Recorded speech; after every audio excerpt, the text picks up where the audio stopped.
best place to kill yourself. In Flagstaff, right here. You see these things? That'll split a human in half. All right, there's like, all you have to do is make the impulse decision, and then that's it, buddy, that's all she wrote. And they come 7 times a day. You don't have to schedule your day around the suicide. You can just, you know, do it when it's good for you.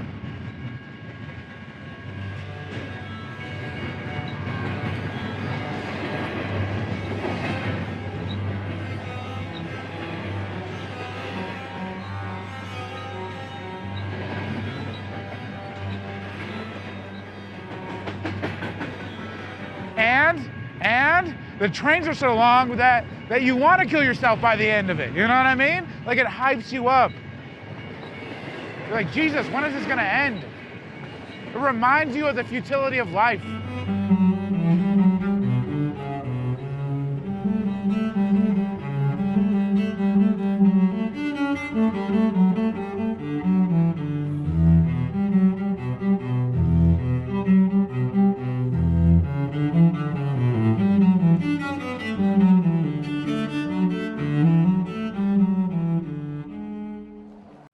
Ladies and gentlemen, boys and girls, children of all ages, on behalf of your Denver-based podcast crew, we appreciate you joining us for the Friendly Vibes. Coming to you live from TSS Universidad with a heater that we hope can be cut from the audio. Our apologies in advance if it is not perfect, but it's going to be fine. Thanks to modern technology, and we need to be warm. With a heavily layered guest to my left, both of clothes and of beards and hair. Yes. Jeff Stonic, the multi-talented man, the multifaceted human. What more can I say about the man, the myth, the legend beside me? Thank you for being here, brother. You're very nice. Thank you for having me. It's good to be here. Yeah, I only hear good things about you. Yeah. Did we ever meet in the comedy capacity? I think I've been in the audience for shows that you've been at several times. I've been volunteer at High Plains, but no. I don't think we've ever gotten to like both do stand up on a stage together now. Okay. I wasn't sure if you'd like come to like River when I was running that open mic. Or whatnot. When did that shut down? Like February or March, something like that. Okay. Yeah. Darn. So yeah, because I saw you at High Plains, and you said like, "Oh, can you get my picture with the venue and whatever?" I'm like, where did I meet him? And I remember through Comedy Works. I think I saw you there. Yeah, probably through Alec or something. Yes, and but yeah, you're doing it. Trying to. It's fun. I'm not, like, I didn't get the chance to say. Yeah, I'm so impressed with like the email invite, the calendar invite, like top to floor, like all the info's there. I didn't have to like follow up or ask. It was like, oh, this is an easy yes. Wow. This is an easy yes. And like, there's wings cooking. There's wings cooking for us to eat. And like, you asked what kind of drink I like. Hey, where did you learn that? Honestly, I'd be lying if I say I wasn't raised right. Nice. But from the point of origin, I got compliments as a kid, just being polite, being a good person. So I think that's kind of flowed into trying to, I'm trying to fucking talk to someone for an hour and a half. I've come to learn it's like, man, you better be a pretty comforting host to hopefully get you from, don't know me in my home to let's talk about your most passionate thing in your life or your biggest fear or whatever. Yeah. And that's tough, but wings and drinks seem to help. That's wings what I've learned. And drinks help. Definitely. My fiance was like, can you bring me home a wing? Absolutely. So, but if you made them all spicy, she won't like it. So I forgot to keep her in mind. Well, we've got some Sweet Baby Rays if you're not. Great. She'll be happy. It's a temperance. Yeah. Where were you raised? I was raised outside of Boulder here in Superior, where I grew up. Yep. Nice. Went to Monarch High School. I'm a graduate of there. Do you consider this the Midwest? I think it should be considered the Midwest. I do not. Yeah. Okay. Because some people would say like Colorado's still the Midwest because you're on this side, or like Denver, I guess, because you're on this side of the Rockies. But it's very much the West in my mind. I grew up in Wisconsin, so yes. But you have the Midwest sensibilities. The Midwest. It is the Midwest. Yeah, right in the middle there. They make it the biggest there in the Midwest. Yes, therefore, it is the Midwest. Yes, also, goodness gracious, what great people out of Wisconsin. Yeah? Oh, yeah. Friendly people, kind people. Most people, for the most part, yeah. I feel like they're Canadians, and them and Minnesotans, too. They're kind of like, they're the type of people that are going to stop on the side of the road to help people type of thing. Yeah. I kind of like got like half of a Wisconsin upbringing where I went to a very rural high school, small high school, but I grew up I was like living in what I came to know is like the third biggest city. It's like there's more people in Kenosha, Wisconsin than there are in Green Bay, but Green Bay's got the football team just because of history and whatnot. But, right. Politics, probably. Money. Look into it, Sam. We got production today. Sam Grayson is here. Yeah. Nice to meet you, by the way, Sam. Nice to meet you, Jeff. Everyone listening, give it up for Sam, wherever you're at. Let's see if we have a sound drop for Sam. Full circle, though. Bunch of illegals. I hit Nick Dean on accident. Sorry, Sam. Is that Nick Dean? Yeah, he can't hear it, so it's extra funny. Yeah. Oh, that's so funny, because I thought that was Joe Rogan. Nick Dean's got a very Joe Rogan... that maybe it was just this line. Full circle, though. Bunch of illegals. And he's talking about illegals. He was talking about working in a chicken place and chicken factory. Yeah, and it was very... It was contextual, but it's a great sound drop. Come on now. Full circle now, a bunch of illegals. Or like this one. It's giving height. That's Al Flynn. You mentioned earlier. Nice. Are these from that when they were guests? Yeah. I need to pull more of these. I've been inconsistent with it. This is my English teacher from high school. Liberals are, they don't give a damn about the money that is spent. Well said, Mr. Liberals. And he's a lifelong liberal from Boulder, Colorado. Nice. He's just spitting the truth here on the pod. Gosh, that's so funny. What else? Who else you got? Let's go through them all. Right away. All of them right away. Yeah, it would just drop it. People are like, we've heard these. We're dropping it. Let's see. Oh, here's a fun one. No, that's a little... We like to have fun. We like to joke around. No, this shit is pretty dope. Oh, that was... That's Lucas, and that was Bryce before. Okay. And then... Lucas who? Lucas Medeiros. I don't know. Okay. Like he's recently moved to Austin, Texas. Shout out Lucas Medeiros. Doing the thing out there. Door guy at... Man, he's a door guy? Creek in the Cave. I think he's where he got a job. But who knows? Go to the mothership. Why are you down there on the door? Your door guy in the wrong place. Hey, I didn't say it. Yeah. No, I did. Here, this is a fun one. This was in reference to the Eric Adams video. I don't know if you saw this over the internet, where he was showing you how you can properly search a child's room for... Oh, dude, we might have to re-pull this back out. It's an old bit of the show, but... Who's Eric Adams? The mayor of New York City. Wow. Yeah, so he's trying to help parents, like, hey, when they come home with their popular knapsack, you need to search it. And so this drop came out of that episode. No hands on my popular knapsack. Did he say this as mayor? No, that's Lucas, but he doesn't want any Eric Adams hands on his popular knapsack. Eric hands. Get him off. Goofy. Did Eric Adams say that while in office? Yeah, well, he does his whole video. Did you pull it up? Okay. Yeah. You can pull it up. Is there a thing to watch it on? No, that's the next set. Huh? It's the combating gun violence video with them. Like looking, yeah. Yeah, exactly. Yeah, he goes, something as simple as a crack pipe. He just pulls it out from behind a bookshelf or like a picture frame or something. Wow. Yeah. Production's on it. They're going to get this.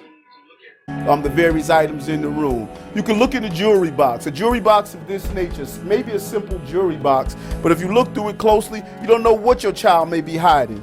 For instance, a gun could be hidden, a small caliber weapon could be hidden inside a jewelry box. Look at the various colognes and perfumes and photos and pictures. This is not a kid's room. You should always, when your child brings in his popular knapsack with many different locations, look through it to see what exactly is your child carrying in addition to a book. Something simple as a crack pipe, a used crack pipe. Could he have found it on the street? That's quite possible. I see where he's coming from, because he didn't... Well, like with the just because there's a lot of paraphernalia in this room in particular. Yeah. This invokes conversation. Yeah. Look at picture frames behind them, cameras. Try to determine. He didn't want to indict like Skechers or whoever made that knapsack. Like every Skechers bag. That's a great point. Moving forward, Jeff, have crack pipe. I hadn't even thought of that. That is hilarious. Popular knapsack, yeah. That's why he used that phrase. It's gotta be. I think legal got in Big his ear. backpack got in his ear. Yes, absolutely. They're like, hey, that's our word. Popular knapsack. Great video, right? Right. That's beautiful. So, photography couldn't have been your first passion in life. No. What was your first passion? Probably first passion. Can you get that about a fist away from you? Yeah. Not too close now. Yeah, that's perfect. And when I Can we still see him? precise. Okay. Yeah. I swear to God, Sam. Have you had Whenever Sam's behind the camera, we've gotten like one clip. We had our biggest guest or whatever, like, you know, big following, and the camera shot's so wide that the garage door is in. So we just blew the lead on where the studio. It's great. But I love that because it's like, I get that where it's, if you have someone big in the studio, or like, you know, in your mind. So nervous. It's totally fine. You don't want to check the cameras twice. You want to act like, you know, like everything's top to bottom, but like like I'm still learning to do that. Yeah, we were top to bottom, right, Sam? Yeah. I'm still learning to like check every bell and whistle because it's, you get all nervous in front of people and you want to make, you know, you think you'll lose their respect if you don't check, but it's like, it's most often the opposite. What I've learned, there's this like concept in economics in growth theory, Kenneth Arrow, learning by doing, where it's like, you cannot just pour money or even like build infrastructure. Like you have to help, you know, up and coming populations and people's like learn how to do these things on their own because it will help empower them to going forward. Yeah. Along with the resources and the infrastructures and everything else. But applying that to like, you know, life and a creative act, like, man, so much learning by doing. So much learning by doing. Yeah. Basically learning by fucking up, but yeah. I'm a big fan of learning still to this day. It's like I'm doing handy stuff for the first time in my life. So that was like not my first passion in life. I didn't have like the dad that was like under the car or like fixing the shit. Same boat there, same boat. Yeah. I gotta learn the handy stuff now because I don't have it. It's fun too. Yeah. Like just, you know, I'm building a slider for my camera right now. Ooh. And it's getting there. It's fun. You know, the thing where it's just like you get those sliding shots of like, you know, like it's a very fluid pan, basically. Person on a horse. Back running by. Majestic. Yes. A lot of Apple. It's something that an Apple symbol can come after on the screen. Totally. Absolutely. Yeah. And I'm trying to get this like, it's a big camera. And I mean, you just can't use their own technology to the steady focus, whatever the new stuff is. It's just not good enough. You need to build your own rig. I need the rig. Yeah. And it's going to be built with wood and glue. So yeah, I'm a rig man myself. Totally understand. Yes. Look at me. Look at this. Everything's rigged. Even our election. It's a danger zone. Yeah. Here, speaking of election, this is a great time for our only advertisement of the show. It's my saw book. This. Check this out. What is this? Flip through. It's my new book. Flip through it. This is amazing. There it is, folks. There's your Jeff Stonic endorsement. No, I had this similar idea, not for Trump, but for like, okay, this is the perfect thing. Yeah. Check out the back cover. You might like that too. I don't know. Oh, you see the small hands on the front? I'm distracting you too much. Did you draw these? Well, that's our illustrator, Lila Swanson. Thank you, Jeff. Shout out, Lila. Wow. I grew up in the Lutheran church. Okay. The Wells Lutheran, which is, if you're from... That's where you go and get the water, right? Yeah. Come on. There we go. Harlan, how are you doing today? How is your... That is your religious... minor. Your minor in religion. Really you're right. It's really cool. Let's just like get like a nice, is it predictioning? Yeah. Look at that. That'll be there the whole time. Yeah, it's there. You want it to be there? Is it visible? Can you read it? Can you read it? I noticed the lights sometimes don't let you read it. Yeah, you can read it. It's a little. It could be like focused, but it's right on there. You can see things. Trump knows best. That's all that matters. That's all that matters is if you can see that. That's all that matters. Things Trump knows best. Because I grew up at Wells Lutheran Church. Is that's conservative side of the spectrum? Yeah. Okay. Do you know the Wells? I don't know about the Wells. Yeah. So the Wells, besides my poor water pun. Before I wore water, yeah. You got still water's dangerous, but as long as you poor water pun. You didn't catch up on that one, did you? No. Are you pointing at Sam or the viewer? I this guy. Nice. I'm trying to get him with these triple entendres. Trying to make sure he's listening. You're way sharper than I am right now. So I'm sorry. I don't intend to be. This is my broken brain. I tried to dab up before this and really, tone myself dumb it down. I do it all the time, dude. Yeah. I try to slow this fucking rock. I tried to tell therapists when I was younger. I was like, my brain is just it's like a rocket ship, and it's like smoke, and it's like a little smooth jazz sometimes. Like it's not so rocket shippy. We're just vibing through space. It works for you sometimes. Yeah. No, definitely. Nice. Okay. Yeah. It did for a while for me, but I just get paranoid. See. Yeah. Same thing. I feel like I've definitely found and approached the fine life. Wells Lutheran. We're back to this. Get the fuck off of this, John. Wells Lutheran. it just reminded me because like I was very passionate about religion and God. Like up until like 16, I was going to be I thought I was going to be a pastor or a teacher, and but in the Wells, and you go to the same school for both in the Wells. There's like one college. You go to New Ulm, Minnesota, But only one school? So it's like a concentration of this sect of religion in the Midwest specifically? Okay. Yes, there is. In the Midwest specifically, there's a lot of Wells Lutherans. I think Arizona randomly because a bunch of Wells Lutherans retire there. Tell me a little bit about this, like, because I don't know about Wells Lutheran. I don't, they're like, I remember 2 anecdotes that really kind of sum up, and they were like in college. It was in high school. Our religion teacher said like there's a rape can't exist in marriage, and then he bragged about the fact that they didn't send a delegate to pray with everyone else after 9/11 because they're the only right ones, and so why would they go pray with a bunch of wrong religions? And so very I'm surprised we didn't like well, I don't know why Wells Lutherans aren't in, like they don't have their own like Utah. Yeah, okay, fair enough. Like that. It sounds like that. They didn't have like Brigham Young was very bold and very, he was a doer. So no good capitalists in the Wells community. Exactly. They can't get out. They can't climb the walls. They can't climb the walls of the well. I'm half like, you're there. I'm there. I'm taking your alley oop, but I'm also like, do I understand this? Yeah, we're here. I'm trying to understand this. Yeah. And I wanted to do a book about God and like things God doesn't know, and it was going to be blank like that. You could. I still do it. No, I have a suicide. You have a suicide? Sorry, retirement plan. Retirement plan. It's called. The book is Friends of the Clintons That Haven't Died by Suicide. Nice. And I'd give it 3 weeks. Nice. After that would hit. Oh, and then you die. Yeah. Right. Yeah. Because they'd kill you. Sure. Yeah. No, It'd be suicide. That's so. That's right. Yes. And your note would just be the book. I get it. I'm on top of it. Actually, it would be a great move by the CIA if I did that. Yeah. Just leave the book. Yeah. This was found in the scene. Yeah. So bad. Blank bound page. Just bury it. Yeah. How do you get it all? Reasons to live. Yeah. Reasons to live. So in that very conservative upbringing, siblings? 2 siblings, yes. 2 siblings. 2 younger sisters. Okay. Yeah. So you're the older brother in a conservative upbringing. Yeah. So did you had a lot of value driven into you about taking care of women and the importance of protecting women then, I'm sure. Kind of, yeah. Kind of. But yeah again, kind of iron or contrast with this within the context of there is no rape in marriage. Right. Yeah. So it was like a misguided definition of man, like what it is to be a man, whatever kind of thing.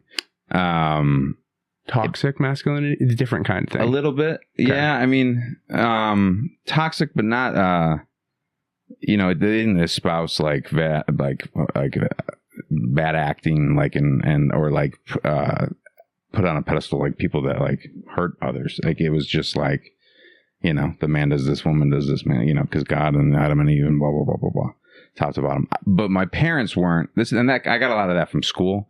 My parents weren't Wells Lutherans growing up. They just sent me to a Wells school at first because it was not a public school. And I only did like a year and a half in public school. And they're like, your cousins are doing horribly. We're taking you to like in elementary school? Yeah. Yeah. Wow. In the middle of like first grade, I switched. And so. Yeah, you're doing bad 7-year-old, 6-year-old. Yeah. What are we talking about? I know. Here? Sorry. I know. I mean, I hope to be a dad someday, and I hope I retain that as my stance, or maybe I'll grow a little bit. Yeah, but still, you gotta really, what are we doing here? Really check them out in first grade, and if they're slipping up at all, private school. Just push-ups, I think. Yeah. Get them on the dip bar early. I would love it. Yeah, I would just like some regimented kids. Yeah. 4:30 a.m. I want to see the picture of the watch, baby. Let's go. That's insane. Yeah. So.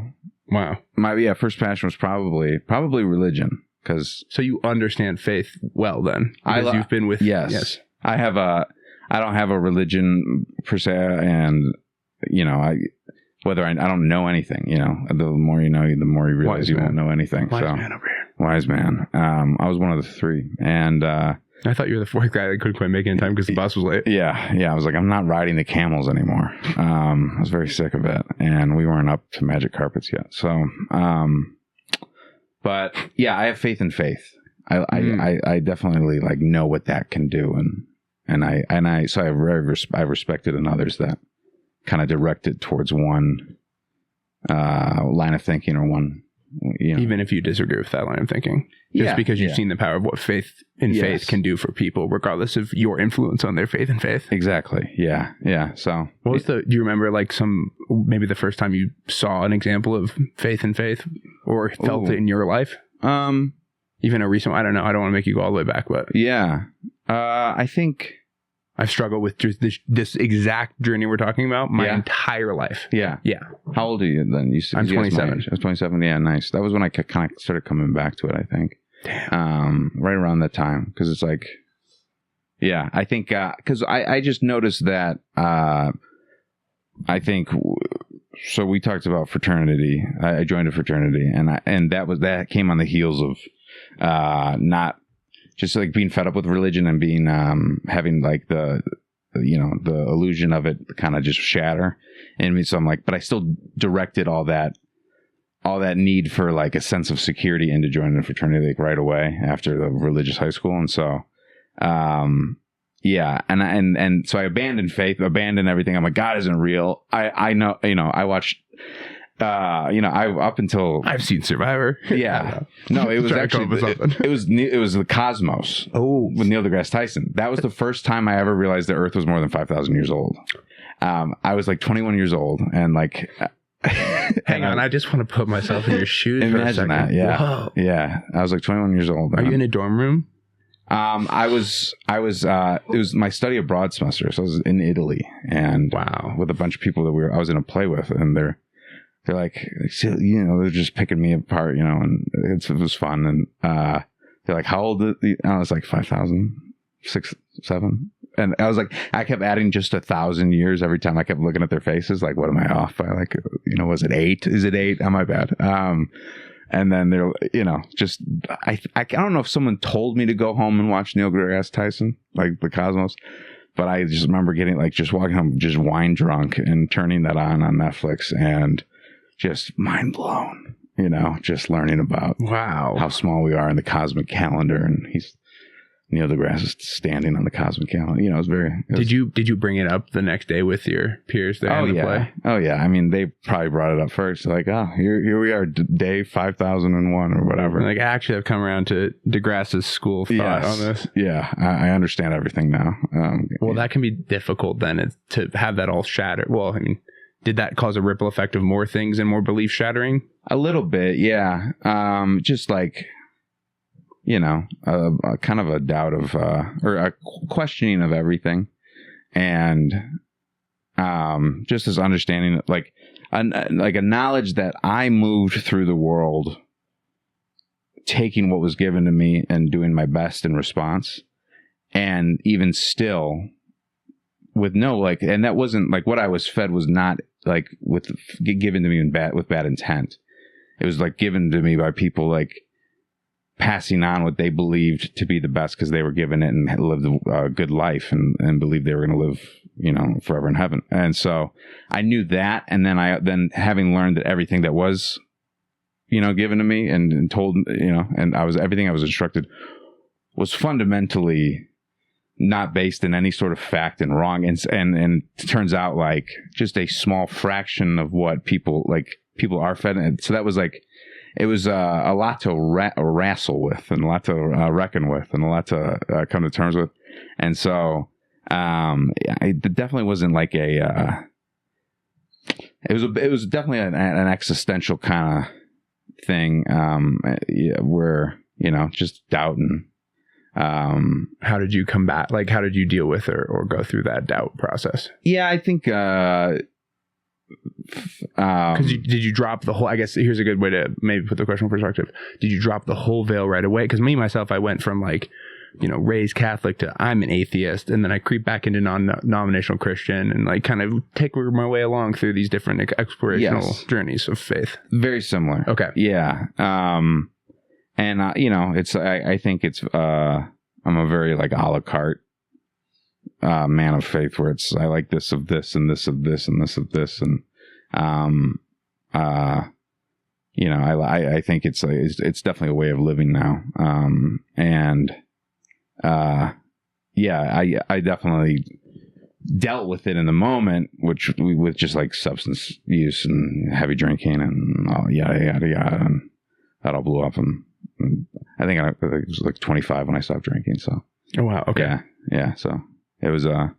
So the you've been journey. sober for 6 years now? Yeah, I think so. I think that was the year. It was like this month, 6 years ago, that I like had my last drink, and 2.5 years off of weed now too, or almost 3, I guess. So, wow, good on you. It's you know, it's a lot, but you know, I mean, it's a good way to go through life. I don't think it should be knocked. Yeah. It's a tough and good way to go through life. with smoking weed. Without smoking, without using substances. Yeah, yeah. Being clean. Yeah, being a clean person in the world and trying to push through life clean is a good and hard way to live life. Yeah. I'm raw dog in life, and you know, and it's hard not to get better through that. I think for sure, especially if you've gone through tough times where you have used substances, and I speak from experience. Yeah, absolutely. I've gotten down to lost weight and have cut. The easy way to do a lot of it was movement, and then not drinking unless I'm doing a pod. Yeah, literally the only time I drink is doing a pod. That's nice. Yeah, like just have the times when you do it, like keep it specific to that. That's been creeping into an after shift drink at the end of the weekends too, by the way. I need to cut that out real quick. No. At with Comedy Works. At the very end of the weekend, like just finally getting it all shut down, the sound booth shut down in South, and just have like one before I hit the road in 30 minutes. But it's like, that's a waste of time. One, be getting sleep and editing videos. Yeah. It's a lot. I don't know, whatever. But you kind of do it to balance, right? It's the refilling of the cup thing, I guess. Yeah. But yeah. And so that faith journey can be draining of the cup. Did you get drained through that process to like a head, or like what when you reached that shift that brought you away from substance and alcohol initially? Were you like, was it something that went wrong and you were forced to do it? Did you come to the recognition with alcohol? Yeah. Yeah. It was. It was. Both. It was definitely like I was a year into stand-up comedy, and about a year, and like we're actually probably like only 6 months, and I was on a show where, you know, he just told you you appear as a character or whatever, and so that one of the other comics told a joke that was very similar to like the first joke I ever wrote, and I was sitting at the bar, I was kind of drunk, and it was after like a night of fighting with family too. Ooh. And I drove back down to Indianapolis where I was living, and it was so I was angry about something else, and then all of a sudden this like potential situation arrived when I was like, I can take it out on this, and so I was just sitting at the bar drinking, and 2 people came by and mentioned, that kind of joke kind of sounded like you're joking. I should say something. Shouldn't I say something? I should say something. And so, I allowed this like very minuscule thing that wasn't even anywhere near, it's such a dumb joke to even be mad about. And I blew it up out of proportion, and I was, got in a big like fight with him and was arguing and yelling and screaming and blacked out and, yada, yada. And, nothing like, there weren't any consequences beyond the fact that the other producer of the show said, hey, objectively, you're banned from the show. You came on the show, you did this, you did X, Y, and Z, you yelled at another, because apparently the guy was another producer of the show. I didn't know that. He wasn't the one that booked me, but, still would have yelled at him, I bet. Still would have yelled at him. But the guy that called me to tell me all this, like, Isaac Lanford, I shot him out to this day, and he was like, he surprised me. He was like, all of a sudden at High Plains, he was just there as a fan, this past year. And he, showed me so much like grace on that phone call where he's like, you didn't do anything to like ruin your reputation in my eyes. You didn't do it like, this thing will hurt you if you continue to act this way in the scene. So I realized right away that it was something that was going to get in the way of what I wanted to do. And so at least for the time being, I probably should not do it. And so that's very, as so far as like faith and like my understanding of grace and forgiveness and these things that are very like often the pinnacles of religion. I am very grateful to have like good understanding of the power of those from religion, even though it's not necessarily beneath the umbrella of like a heavenly father per se.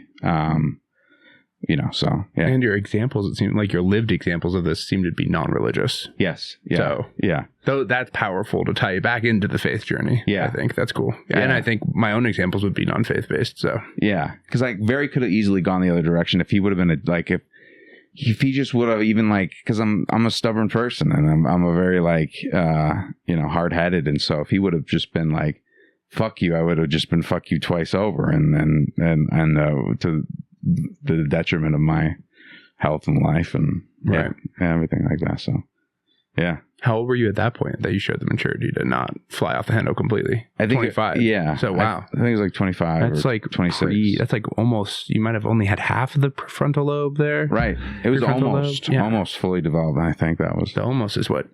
Yeah. The bucket rolled in the buzzer. I know. So it's like I got like 6 months of like sober frontal lobe development.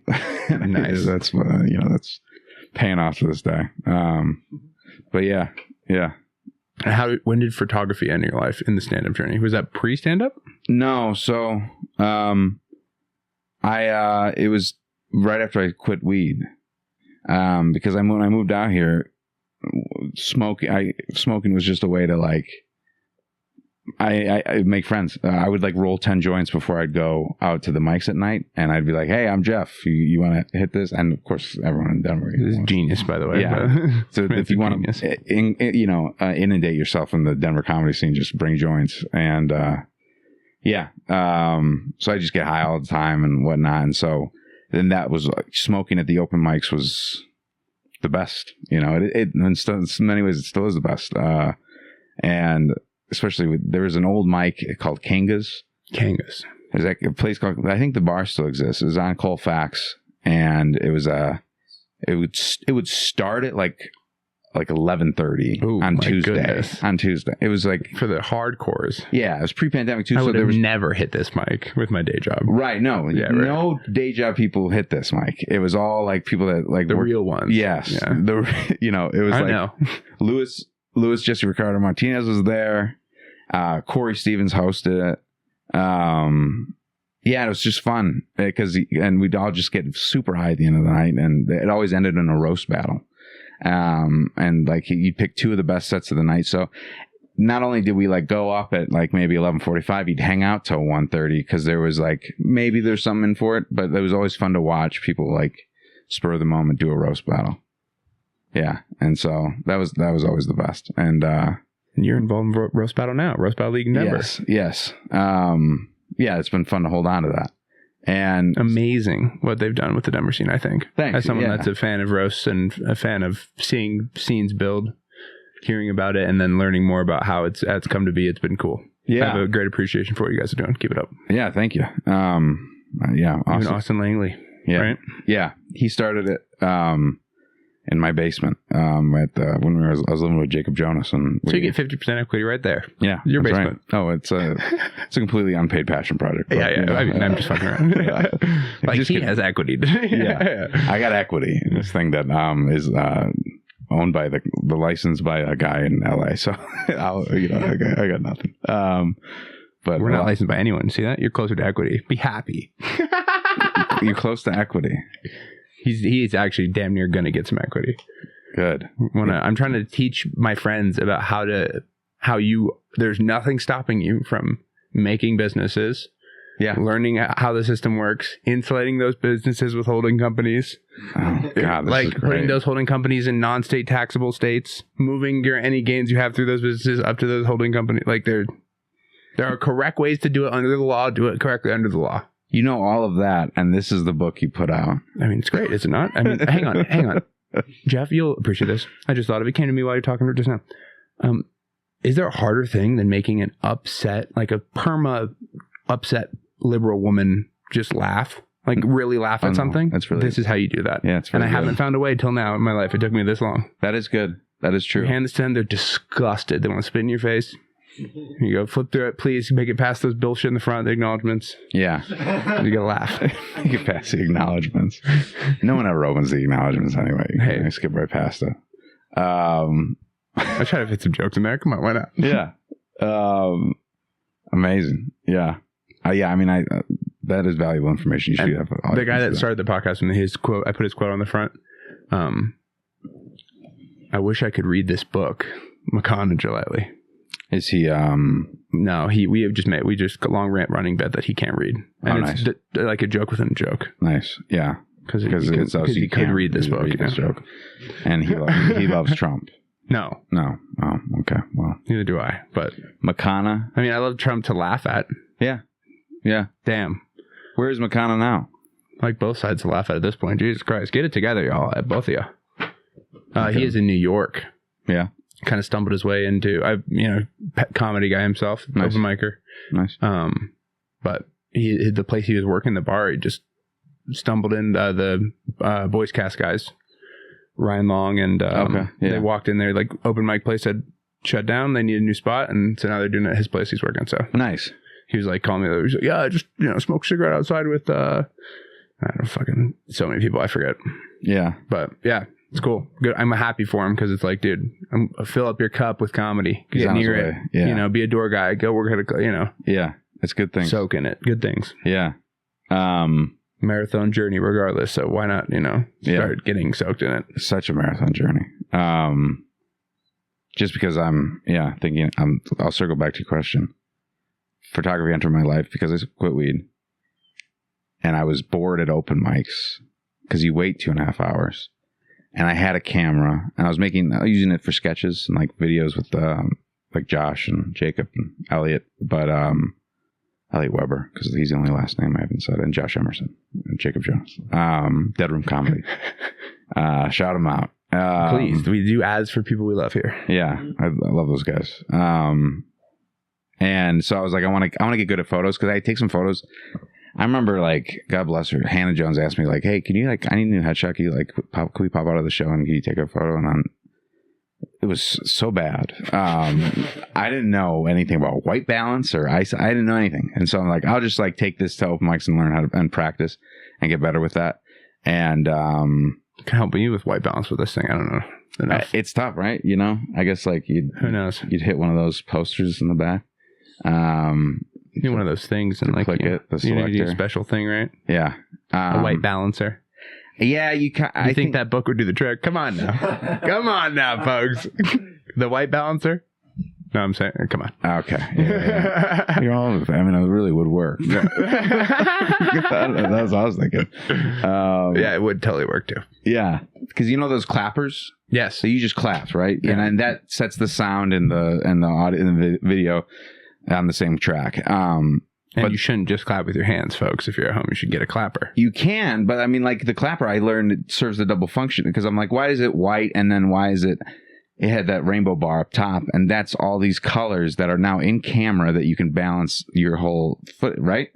Buy a clapper off Amazon. Let's do it. Yeah, send it. It's not just and that's why the original clapper was just black and white with chalk because they're black and white movies. You didn't need that array. Wow. Yeah, and then they've developed it where you got to have all these color. And what's ISO? Man on man defense.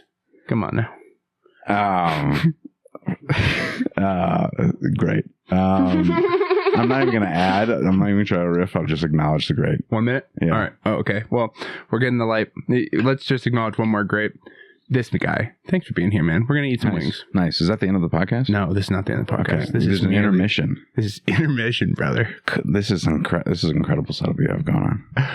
This is our signature. You listen to radio before in your life. This is our signature station identification. You're listening to 91.1. Oh, shit. Was that another plane? We'll be right back. Oh, wait. I didn't get a crack open.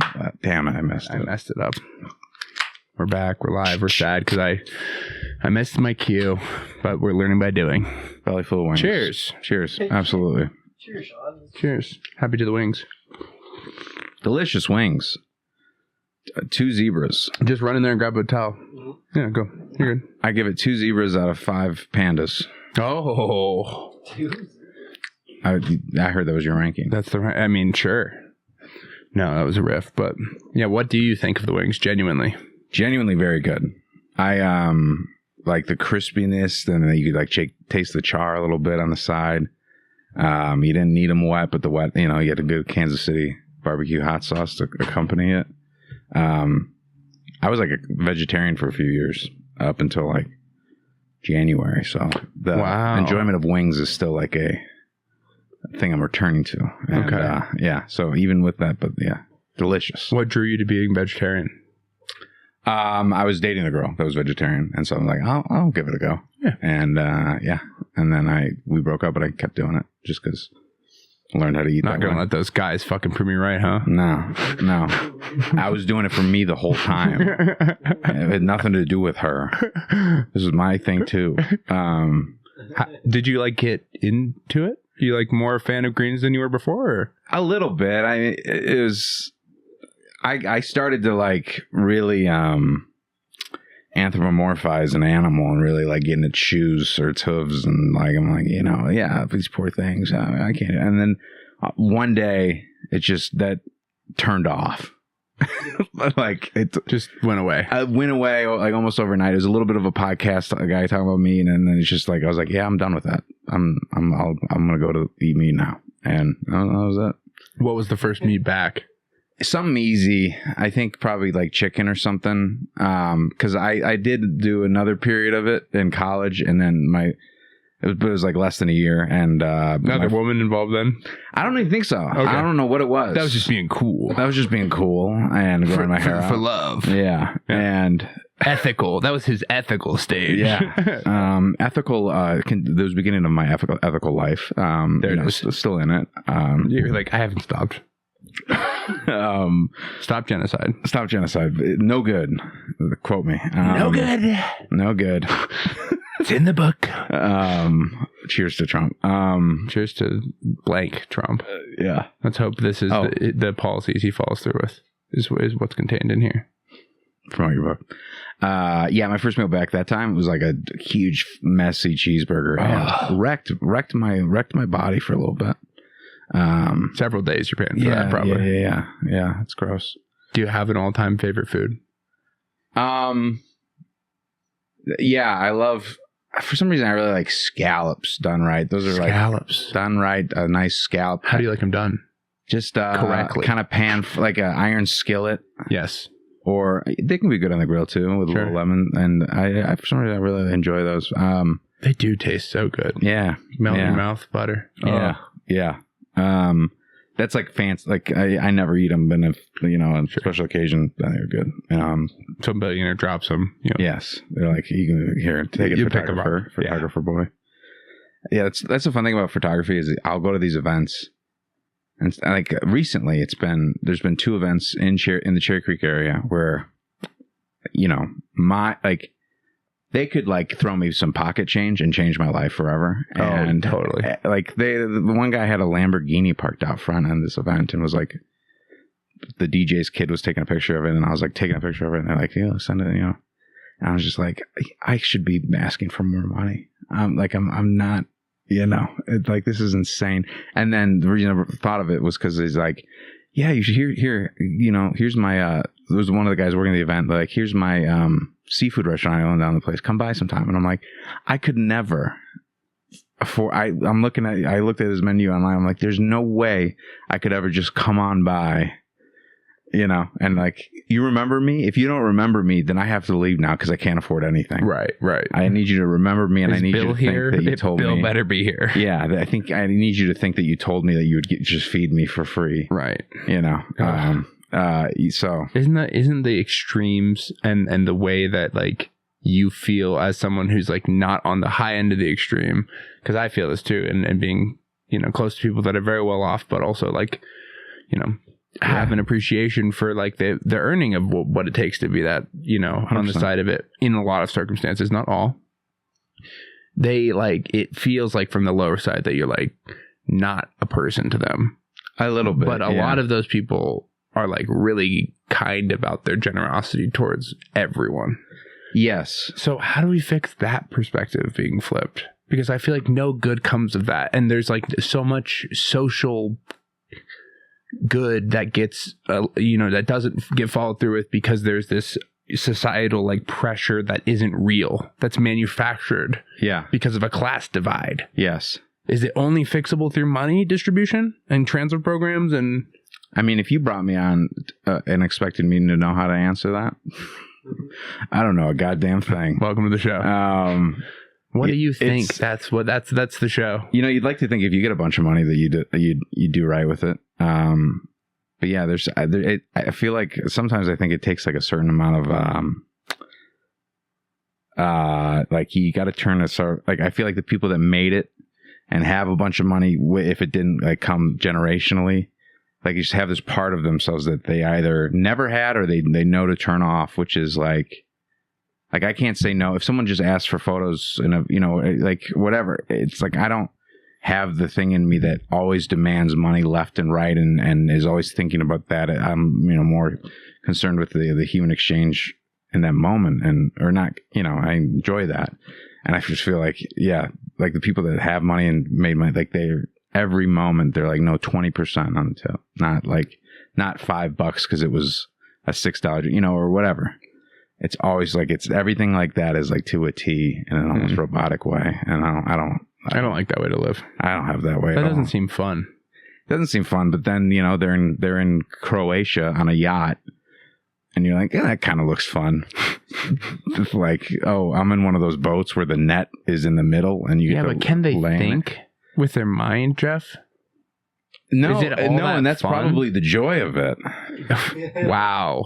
Facts. They don't think. Facts. Hang on. Yeah. Meat purified, man. My brain's gone, Kelvin. Meat purified, man. We didn't get all the sound bites in the beginning. That's new. That's fresh. and I like that. You keep things coming. That's important as a guest. The whole the economics of, like, I haven't. Since the pandemic ended, I was working at Costco during that, but since photography became the full-time thing, I haven't worked for anybody, but it's there's such pros and cons and the trade-offs with that. So freelancing, that's like how that how it's like the gig economy on steroids, right? Like a lot of people in this economy are doing a side hustle, third job, fourth job, whatever. But to have all of your income generated from your drive. Yeah. What's that been like? How long you've been at that now? Like a year? It's been I quit like 3 years ago. 3 years, sorry. Yeah, no, it's but 2 years photography. Okay. So for a while it was like I house sat a bunch one month and I'm like, oh, I can keep this going and I don't have to work for anyone. Yeah. And then so there's a lot of that and then a lot of side things here and there. And then I was like selling a bunch of poetry books that I made, like little zines. Like they weren't even like, I made them at Office Depot. And I sold, like, I made a bunch of rent money with that. And then. Well, do you have any tips? I mean, I feel like we should ask the sage for some advice here. With what? How do we sell this and make money? We're trying to raise money for the pod, get better microphones, get better stuff. Yeah, I never made money that like online. I had an Etsy store that maybe sold like maybe made 4 or 5 sales of that or whatever. And I just didn't have that in mind. But do you think that me having already bought URLs such as trumpybook.com and trumpknowsbest.com and blanktrumpbook.com will help us or no?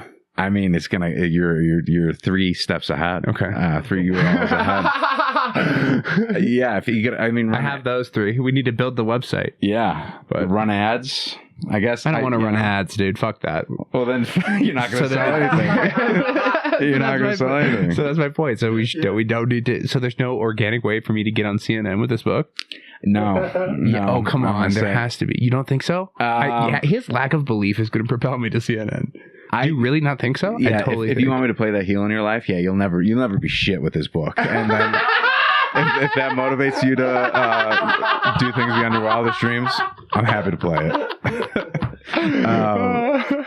Yeah, I mean, I would only all of my sales were like in person. I would like just sit on the side of the street and be like, poetry for sale, poetry for, just like like literally like that, and that would get the people to come. Whoa, yeah. I purchased another author's shipment of books for Thanksgiving to go up to CU Boulder and DU and try to film some content. Yeah. I want to get JJ. I want to try to pay JJ a little money to come up and dress up as Trump. Who's JJ? JJ Alexander from the Strings. Oh yeah, great. Oh, and great. then film trying to give this to blue-haired liberals as the author. Yeah. With Trump next to me, and them be like, bleh, and then open it and laugh on camera. And there's your TikTok, there's your Instagram, and then you push them to trumpybook.com. There you go. That's it. Yeah, that's it. If you do that, I mean, I feel that like might work. He thinks we can get on CNN all of a sudden. Nice. I didn't say anything about CNN. I don't know why CNN. Fox News. Yeah. I'll take Fox. Murdoch's calling. Let's go. I would love for you to have like a half hour in QVC. It's just like you and it's just me with a flag book. You and JJ Alexander. Can you imagine us selling this like it's jewelry to old women? Yeah. And then what's this? Oh, it's another copy of Big Trump Knows Best. The perfect stocking stuffer. Yeah. What the fuck? Yeah, because their viewership hilarious. is just like, all the conservative women that are ready to buy their... But this is for liberals. See, they'd buy that and be upset. They'd leave bad reviews. Well, of course. That'd be fun too. I'm fine with that. Yeah. That's why it's great for both sides. Because then you'd get a bunch of sales up front from them, and then the liberal people in line would hear about that, right? Like, that they're all upset and give you one, and they're like, okay, let's save this guy's book, even though like what book needs saving, but like for some reason let's get all behind it because it's an easy cause that's solvable, and we can finally balance the whites. Exactly. Well, balance the white. There you go. We're back full circle. Beautiful. So the ISO. Do you believe in an ISO defense, or you run a zone scheme? I think we ran ISO in high school. I played football for 9 years, and we. What position were you? I was center and defensive end. I was a heftier guy at the end.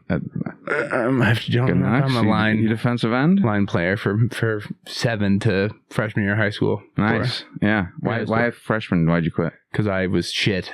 Was it a big high school? A decent high school. Yeah, good. We had a good football program. How big was the school? About like, I don't know, 300. Wait, no. I don't know, like 550 to 300,000 square feet, maybe. Come on. Square footage. Let's go. Square footage. Pretty big school.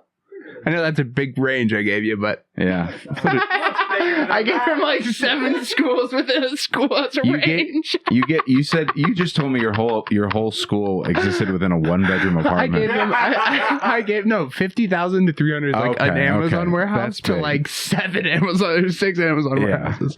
Yeah. I heard 500. I was like 500. That's wild. This is terrible joke. Sorry. We had a graduate class of 420 full graduating class. Damn. Yeah. So is that small? So no, I mean it was 420. Spoke at graduation. I was like, this is funny.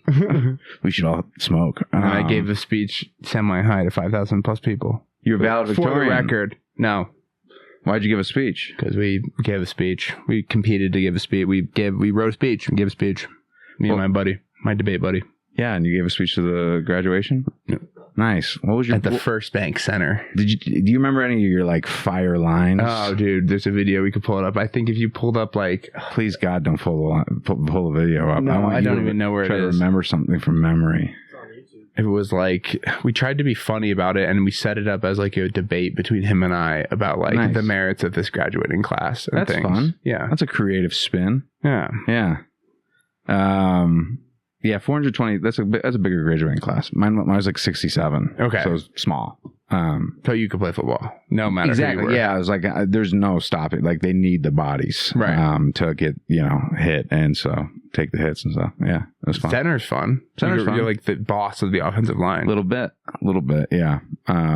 It's like being the boss of the worst part of the functioning of a boat. Right. It's like, being the boss of the people that throw the coal into the old coal boats. Yeah. You're just directly in the fire. Your head is in the flames. You're like next to the flame things, and you're like, "Come on, keep piling coal." We have to, otherwise the captain won't love me anymore. That's all that matters. He lets me shower if he loves me. Yeah. He doesn't otherwise. Yeah, otherwise I just get dipped in the water. Yeah. Football's, sports are fun. What other sports did you play growing up? Golf through high school. You still play golf? A little bit. I played once last year with Nick, and I think Nick was there. Nick and Derek and whatever. Ricky Ramos was there too, I think. Yeah, it was fun. And I like there's a little group of Denver comics that play golf, and I enjoyed it at first, bringing it back into my life after high school. Playing with them was the first real time I did it again. I'm like, oh, this is really fun. You're outside and the mountains are right there and we're stoned. And then sometimes you do like take a little acid and do it. And then it's like, this is an amazing. And then I stopped smoking and I was like, yeah. It's a lot of hours. It's long. Yeah. Well, and to circle that back to like the freelancing thing, what's that been like? It's tough to even like enjoy something like golf with like, if I have a little bit of energy and like at all, and it's all like, it's there. It's like, how am I not working right now? Because why is he here, Sam? He's too generous with his time to be here at my show. Thank you, Jeff. Truly, it was, I like was joking, but also serious, where I just had a no podcast policy as when I was like doing stand-up comedy all the time. And cause it's like, do you still have it? Clearly not. No. Say I do. Yes. And I never break it for just this show. But I saw there were wings. Hey, your podcast could be successful too. Just make your guys food. Come on. I can I'm not bring gatekeeping. free home. I tell people how to make the wings even. You do. You said buy a Traeger, and then you just like cut us all out of the equation, because it's like, if we don't have a Traeger, what are we supposed to fucking do? No, we went off Craigslist, an old one. That's basically kind of what I got. Okay. A holding company. Hand-me-down Traeger. Yeah. And a holding company. Well, I mean, the holding company, you can, we'll have a whole Patreon episode about how to set up your LLCs and holding companies, but it will not be financial advice, because we are not financial advisors. Okay. Well, this is all a satirical product, just like this book. No matter how true the things we say are about planes and buildings. Those wings could melt steel beams, I tell you. Hey, let's go. That's a fun new quote for the wings. Good wings. That's a good review. Good wings. Those wings could melt steel beams out of 10. Yeah, out of 10. Sam, what'd you give those ones? You're an objective reporter. 8.3. Wow. Solid batch. Yeah. 9.11. Oh. Let's go. 9.11. 1.1. 9/11. 9.11. Oh, yeah, easy. Sound, it's tough to travel that far. I did a pun. Oh yeah, you don't have headphones right now. No. 911. 911. He did the signature station identification. Listen, I moved away from the mic. That's I'm a pro. I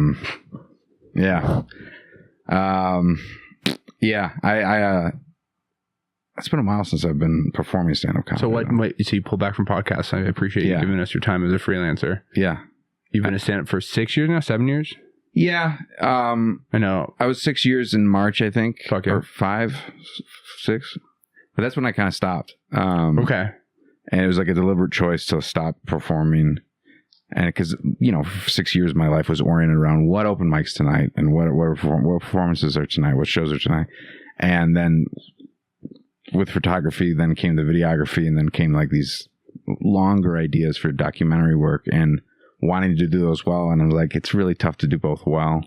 And I don't have what Alec Flynn has, or like Hannah Jones have, where I always say their names, but like they're two people that I like kind of came up with, and they're so good at joke writing, and they love doing it, and the results of like, there's been real returns with like what they're able to do with it as far as like a livelihood and a creative output. And I couldn't see myself getting there or like enjoying that. And, so yeah, I was just like, I can just let this go for now. And I still have it, the itch scratched with roasts, but, it's been fun to pivot towards video work and video editing and all that stuff, and feel that it was the right thing to do. Especially with like these longer documentary ideas. Can you speak to those a little bit? Because we're talking about them off mic. Yeah. These big projects, I haven't gotten to see them yet, but I've been impressed from afar by what little bits I've seen. Yeah, thanks. It's been it seems to be meaningful work, and that's above all else. That's the coolest part about the artistic journey. Yeah, I think. Yeah, 100%. I know it's gay and dumb to say, but no, it's not gay and dumb to say. It's straight and it's intelligent.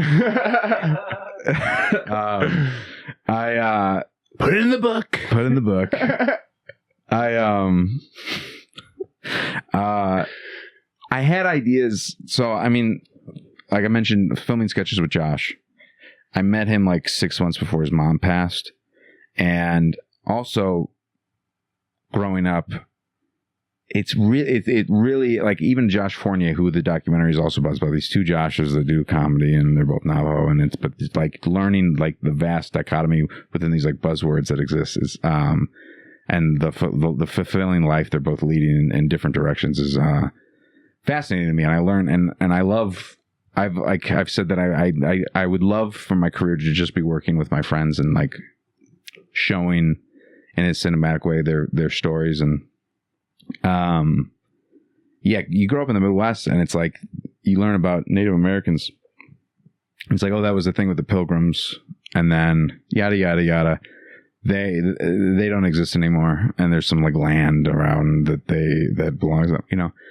And so to learn through comedy what, you know, Josh's, like Emerson's experience has been as in the close proximity as his friend, and then to see him kind of go through the death of his mother and respond in the good ways and bad ways and just the human ways that he has, it's been very, you know, admirable and inspiring, and, you know, I have all the love for him. And so when he got the opportunity to produce his, the first all native lineup for Netflix as a joke festival, I was like, oh, that's the journey out there could be it's enough of a present tense, moment and like pop that could be worth doing. You know, after years of filming him for other reasons, it's like there's a story here potentially. And so I just mentioned to a guy that we were meeting with for Comedians Talk About Art, which is another like Sammy Anser, guest of the show. Previous guest of the show. Nice.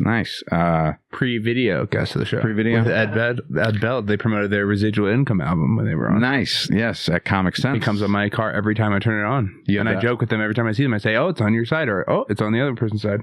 Is it a physical album? No, it's in my, you know, you buy it and then it's on your phone and then it comes on your car because it's the only thing you've bought on Apple Music. Amazing. Let's go. That's so, because it does revert to Apple Music first before it goes to Spotify. That's so funny. So shouts out to that guy. Yeah, Residual Income. And Ed. Yeah. So yeah, Comedians Talk About Art, his pod, check it out. Yeah. And we were... do you film that with him? Yes. That's right. And so we were meeting with a guy that was an artist, goes by Gandy.cc is his website, and he's great. And we were just meeting with him because he had some ideas. He's like, hey, here's some better ways that you can get this to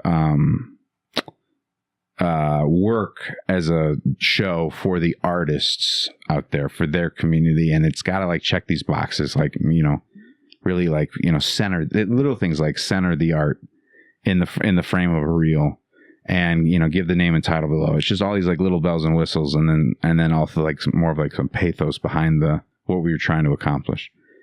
And we're leaving that meeting, he had mentioned during it that he had worked on some documentaries doing the creative direction as a way to like qualify himself for what he was giving to us. And so on the way out of that meeting, I said, do you have any books about documentary making or whatever? Because, you know, he's showing us some art books, and he's like, let's meet. Let's set a meeting about your documentary idea. And we did that, and then all of a sudden it just became a very real thing where I had an outline that he provided, and then we were like, let's tailor it to be about a web series about native comics that are on the up in the country and doing their thing. And so we filmed from April 29th to May 12th. It was like the first time I'd ever done like 2 weeks on the road, and I edited it for, I think I like counted at least 500 to 600 hours. And after all is said and done, you know, going through everything and reviews and blah blah blah, and we did the premiere. We did a screening of it, really. Well, there's two. So it's called Bad Indian. The logline: Josh Emerson produces first all indigenous lineup for Netflix while spreading his mom's ashes on the way there and back. And we did a screening in Santa Fe in August. And it was interesting because it was the first time people that didn't know anything about Josh or his story watched it. And so like for the first time I got to like watch it with people that had no context. And I'm like, they don't understand anything of this. This is like, there's like nothing here.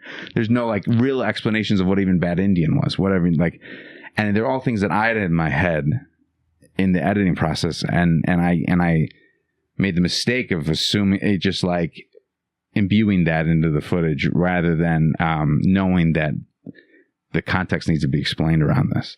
So that was like a humbling experience for sure. Like watching it, like the only 2 indigenous people in the audience left like within the first 5 minutes of the show. And so I was like, oh, fuck this. I started from scratch. And so from the end of August to October 14th, when we premiered it in Denver, that was completely redoing it. And how many hours in between then? A few of those. At 100. Least as many between middle of May to August. Golly. It was all I was doing and thinking about, and still am in many ways. But it was. What are you making it on? As someone who's a novice into the Premiere. stuff. Premiere. Premiere Pro, and is that what I need to be working with? I use iMovie right now, but should I just get Premiere Pro? iMovie took me a long way, and I think I made the switch a year ago, and it helped a lot. I would if I were you, learn DaVinci because you can get most of the software for free. There's a free version of it, and then there's a paid version that gets you kind of more bells and whistles. Okay.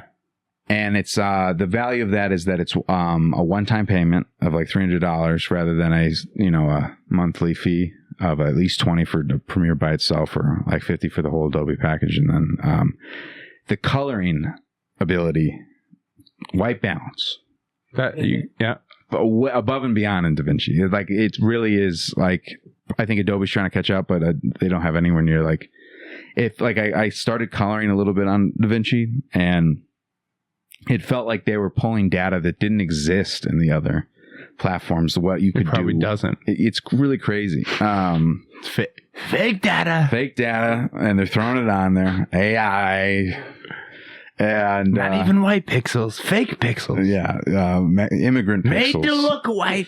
Immigrant pixels are coming into our country. But yes, I would learn DaVinci. Wow. Okay. Yes, I would learn DaVinci, and that's cost $300. I think somewhere around there. That is like the flat fee that you can pay. But you can learn it all for free. Buy the book. No, I'll learn it for free. How about that? Yeah. Fair deal. Fair deal. Once I can buy the thing, I'll buy it. Yeah. And I'll shift over everything. And I still use this is not.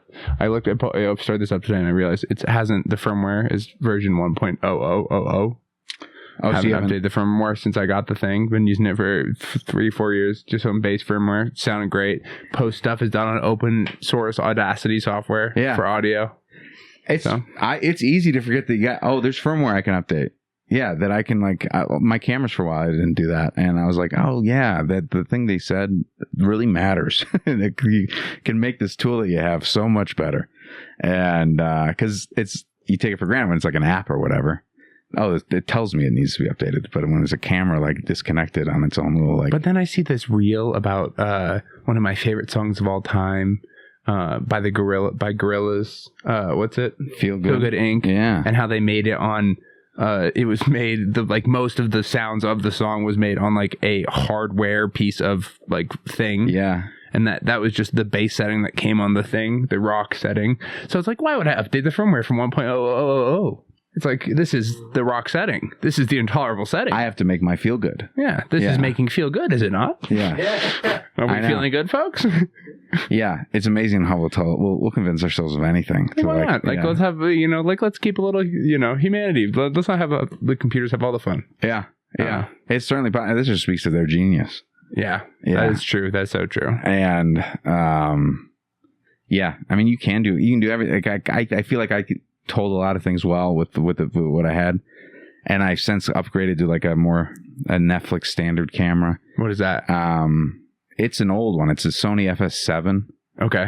Their FXs are their new line of cinematic cameras. The camera was I think near 10 grand when it came out, but I got it used for 1,600, and so whoa, it was crazy low. What a crazy deal! That's great. It was great, and it does make a difference. Where do you recommend for camera deals? Any inside? For a video camera like that, you kind of got to go online to like mpb.com or key.com, like KEH, B&H video. But then those, because they're like online, those first two specifically are like online used retailers that reliable. Yeah, I've had a great experience with. But otherwise, locally for cameras, I would go to Inglewood Camera.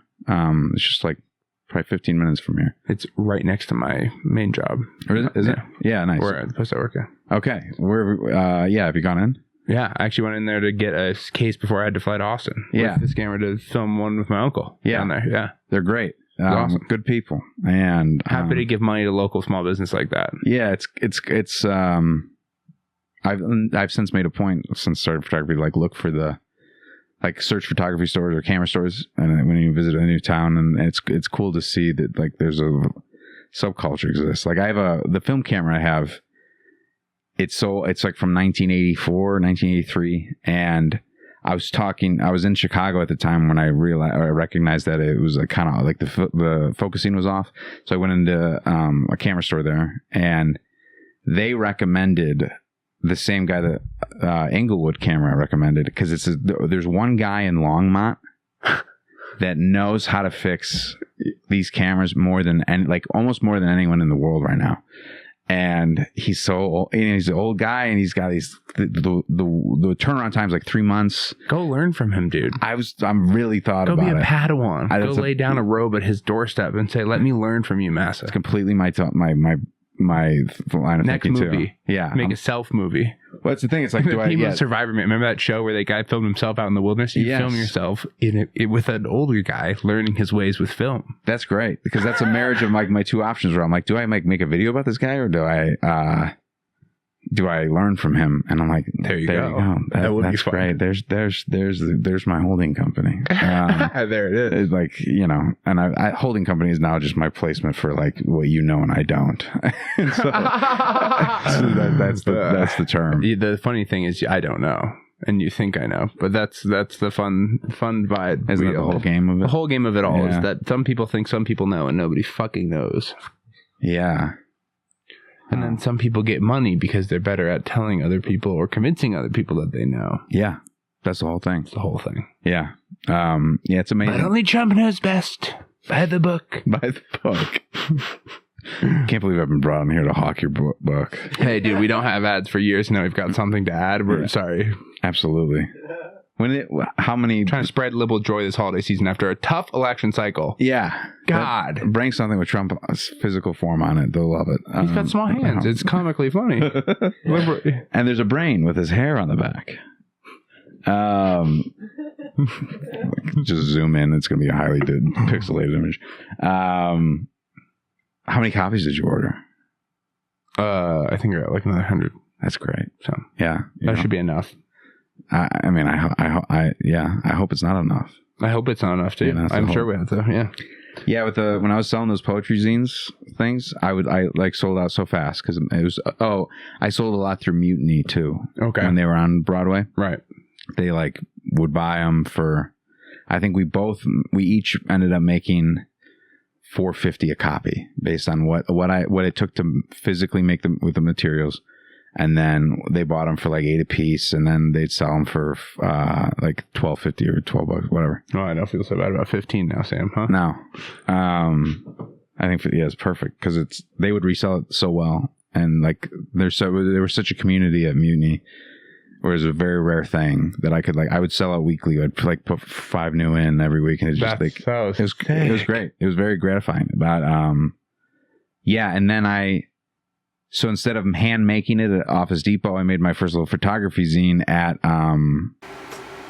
through an online thing. I ordered a bunch of copies. I'm thinking I'm gonna have the same fucking heat on this that I have with the poetry. And I don't know if it was like the form of photography versus poetry, or it was like the handmade feel versus this was ordered from somewhere. Right. It did not sell nearly as well. And I still got a bunch of copies. And so. And I'm not on street corners pushing it either. I'm also not like that place in life where I'm pushing it as much. But that was like a definitely learning experience where like there is at a certain threshold with like depending on the product. There's like if the more DIY it is, the more willingness for the consumer base to invest in it. Yeah. And those are South Broadway liberal, little artsy people that want to buy that poetry book. So absolutely. Yeah, that was a learning experience for sure. I feel like they will not want to initially buy this, but they after, Yeah. I love that you're flipping it open. I mean, it is tough to want to take these around with you. I have to cover up the copies I keep in my car. Yeah. So someone will break the window on accident, read the book and then laugh. Yeah. I know, like, these are... come on, people. This is a free show. No ads. Buy the book, for God's sake. We're trying to keep the lights on. Because it's one of those things, too...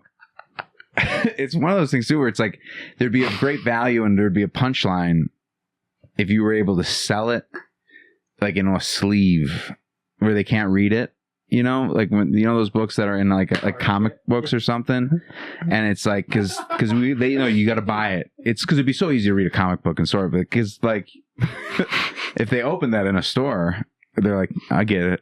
Right. But then it's a good gift to give to someone. But but here's the thing: is like it's an unlimited laugh machine, and if you leave it on a bookshelf and you like to get with liberal or male, male or female people, liberal of the liberal persuasion, they'll be like, "What the heck is this on your bookshelf?" And you're like, "Just wait, open it up." But I could never touch that. And then you open it up and they laugh. And then, best sex of your life, Jeff. Yeah, I'm saying. Best sex of your life. Buy the book. And what'd you call it? An unlimited laugh machine? Yeah, read the little disclosure on the back on the bottom. Just disclosure. This book is a physical meme meant to spread joy. Does not contain typical written content and should not be used for any purpose. Is, in parentheses, besides laughter and perpetuity. Wow. Does that cover you legally? Purpose or purposes, yes. Purposes or purposes. I should wanted to put purposey on there. Purposey. Any purposey. Is this a real... That is an ISBN number that you have to buy through what is a monopolized market through a government-issued company that the government says, this company gets to issue those things, and you buy it through them. They're called Bowker. Thanks, Bowker, for the ISBN number. Wow. I got 9 more I can use. Yeah, you buy in bulk, save cost savings. You want to have more books? Yeah, we got books. You want to write a book, Sam? We can put out a book. Now we're ready. We're starting fucking writing a book.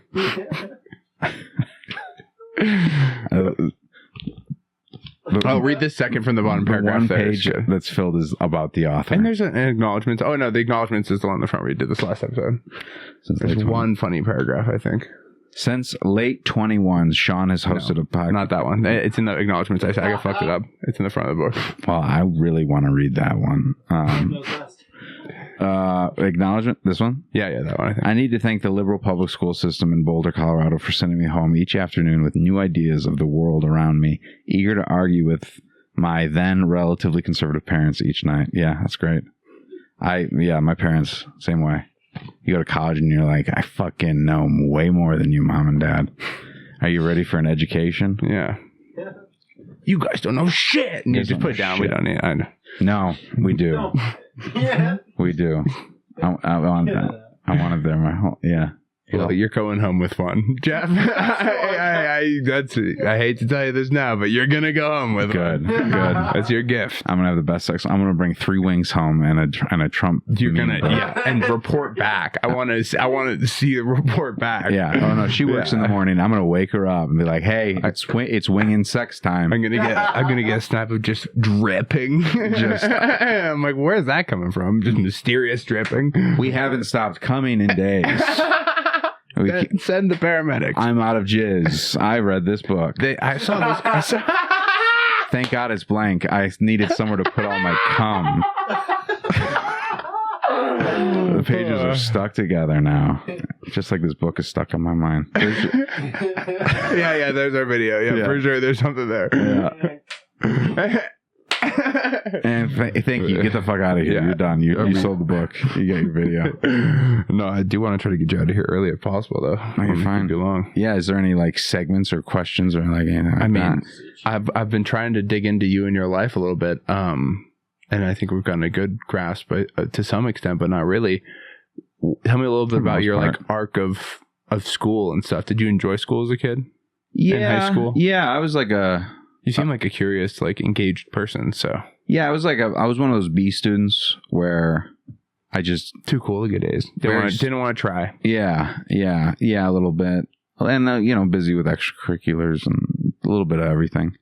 Okay, fair enough. Yeah, I really liked in college. I took a turn where I did broadcast journalism as a major, and then switched with English too, and then so I had those going, and I really like those. Yeah. Any interest in sports broadcasting? Oh, for sure. Yeah.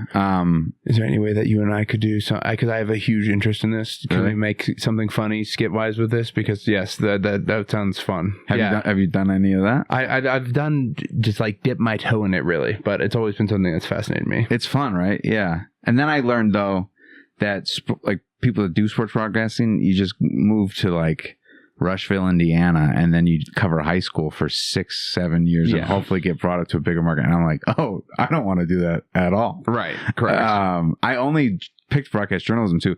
So I was on the pastor track or whatever. And then I was like, religion is fake. And I can't be and so I only chose broadcast journalism because I watched the newsroom. I thought the pastor track was his radio show on the pastor track. You were listening to the pastor track on XM Drive. Hit it with the organ. We're saved. On God. We're saved. Glory. And that was it. That was the whole podcast. We're going to have glory. And, those are the days. It was church every single day. Yeah. Sorry to derail you with the terrible fucking... I'm really on the terrible puns tonight. Sorry about that. I feel like, you ever really, you really want to be on, an FM sport, you want to have a radio show. I love it. Oh, I would be so down to have a radio show. Yeah.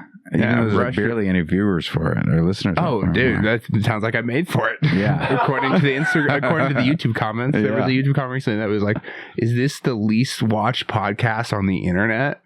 It was one of the only comments we've received on any of the videos. And you just you can't read tone through text. Really, they're saying am I on to the coolest shit? And for sure, Jeff. I have the most. This is so niche. This is finding Rogan right after Fear Factor. Yep, that's what it's like. Someday you'll be helping decide elections. I'm sure of that. That's for sure happening, whether I become Rogan or not. That's a joke of the night, folks. That's your Doritos joke of the night. Man, what? Yeah. You're gonna get this book in the hands of the president someday. See my boss. I'll tell you this, and I mean Joe Biden. Nice.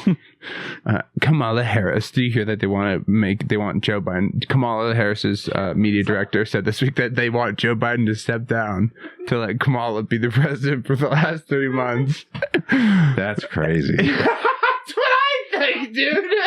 Make-A-Wish president is so fucked. That's so funny, though. It's hilarious, dude. Yeah. I'm just so disillusioned and have been for so long that I just have to laugh at all of it.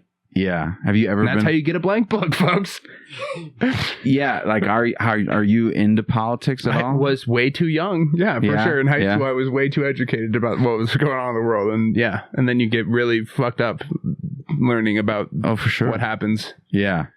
I was never really, I worked for the mayor's office right out of college. So I was I got a little glimpse of local politics, but, my parents were very Republican too. So we went to George Bush's welcoming parade in Kenosha, Wisconsin, and waved to him. And my aunt was a local organizer for Paul Ryan because he's from Janesville, Wisconsin. So there's pictures of me holding Paul Ryan's hand and walking in a parade. And great deep state guy, Paul Ryan. That's crazy. Establishment through and through. I know. He was he was a homegrown Republican. Yeah. As far as boy, he could he go to war for what companies want him to. Yeah. That's a homegrown Republican. John Boehner, right? All those guys. Man, could he get behind a war that didn't need to start for reasons it was falsely started on? Oh yeah. Man could. Oh yeah. That good homegrown corn-fed Republican. A good hand to hold. Yeah. Down the street as a child. I trusted it. I was like, this hand will never go near my pee-pee. Thank God you're holding his hand in America, not Afghanistan, am I right? Yeah. What a guy. Streets and children, all right, folks? Look it up. Do your own research. Did Paul Ryan cause Afghanistan? What's going on right now? Why are you talking shit about my childhood hero? You're acting like he brought a gun to Afghanistan. Like, we're having a war. And just started shooting people. So you don't know Paul Ryan was the guy guarding the poppy fields in that video? You're acting like he just like told TSA to look the other way on the morning of September 11th. Paul Ryan's like, here's how you fly the plane. Yeah. guys, this is how you fly the plane. Okay? They don't check shoes yet. Hide a knife in your shoes. How dare you come after Paul Ryan like that? Well, that's been the show, folks. I love Paul Ryan. Just end it with that. Please watch this. Paul Ryan is the name of the episode. Some people are like, why is it called this? Until they watch the very end. Watch this. Paul? No. I've never washed his hand. I love you. He broke me, dude. He broke me. You. Jeff is so funny. Please see him do stand-up comedy. I don't do it anymore. Well, actually, you better hope he does it again, I guess, or watch him do roast battle. I just found it. Yeah, I found out today. I'll be at. This will be out in a couple weeks. So if it's like, is it before December 18th? Yes. Okay, December 18th, the Comedy Store main room doing a roast battle. It'll be my first time there. It'll be fun. You're in LA, yeah, it'll be fun. Hell yeah, I'm stoked. Dude. I just got invited today. Yeah, it'll be fun. That is awesome. It'll be dope. Yeah. I've never been there, so the lore of Adam Gilliland was just there. Yes, he's the first Denver roaster to get out to the store. I've done the mothership, and that was a lot of fun. But the store is like that's extra special. Yeah, so it'll be a good time. Fuck yeah, dude. Well, have you heard of this silly little country called England? Yeah, they do this thing called knighting. Knighting, yes. Well, here at Top Shelf Studios, after a long form conversation, I'm doing the hiding. Because all my life, people have been like, hey, can I get a couple inches? How's the weather up there? The hiding. Okay, not like hiding and seeking. It's hiding. Okay. And what do I have to do for this? You've already done it, believe it or not. Oh, great. After a long form conversation, what I've come to realize is that, we judge each other in this world and in this life on these vehicles that we drive, what are really just meat suits. Honda CRV. This Honda CRV is not representative of the engine under the hood. And we don't look at under the hood very often. So I'm very grateful, especially as someone that has limited time in their life, that you gave me yourself and your perspective today. Oh, yeah. Sorry that we had to joke and laugh about a blank book for so long, but not at all. You're always welcome back. I hope I can cook something even greater than wings next time you come. Dude, your wings are good. Thanks. This was a joy. And I'm not special. I don't have limited time. This is you make it easy to say yes to, and it's I can't wait to see where you go. How tall do you stand physically, Jeff? I think 5'10". I'm going to say 5'10". I'm going to stop saying 5'11". He's going to gain 2 inches. Loyal fans of the show know that buys him more heart height. Oh. Jeff Stonic, I heart height thee 6'6". Wow. As a large-hearted individual that clearly cares, hopefully not too big of a heart that he has to get double spinal fusion at 25. A heart. Okay, I see what you did. I got the heart height of 6 foot. 6'6". Wow, 6'6". 6'6". That's a big differential. Damn, that's like Michael Jordan. Look at this guy. Yeah, go Bulls. Go Bulls. Hope you get a contract soon, brother. Paul Ryan, I love you. Go if you get to see his movie. If you get to see him do roast battle. Yeah. Bad Indian. Check him out. Where can the people follow you? At Studio Stonic on Instagram. Do it. Do it now. Please like and subscribe. Thank you, Sam, for being here. Thank you, Sam, for being here. Fuck off and be well.